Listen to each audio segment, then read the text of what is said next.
Andrew Uridales was born on June 2, 1964, in Chicago, Illinois. His childhood was marked by instability, strict discipline, and emotional distance at home. By the time he reached his teenage years, troubling behavioral patterns were already emerging. After high school, Uridales joined the U.S. Marine Corps. He was stationed in California, a place that would later become central to his crimes. In 1986, while serving in the Marines, Uridales committed his first known murder.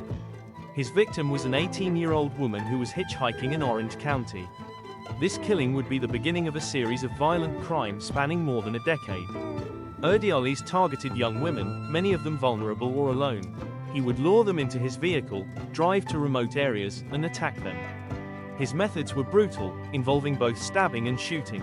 After leaving the Marines, Uridales returned to Illinois.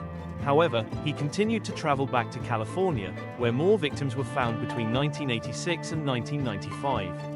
In 1996, he murdered a young woman in Illinois, marking the start of another series of killings in his home state. For years, Uridales evaded capture, but in 1997, his final murder, that of a 21-year-old woman in Illinois, led to his arrest. Police stopped him shortly after the crime, and evidence quickly tied him to the killing. Once in custody, Uridales confessed to multiple murders in both California and Illinois. His admissions shocked investigators, as the number of victims grew to at least 8. He was tried and convicted in Illinois, receiving a life sentence without parole. In 2011, Uridales was extradited to California to face trial for 5 additional murders.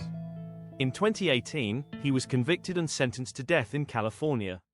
But later that year, before his sentence could be carried out, Andrew Uridales was found dead in his prison cell in an apparent suicide.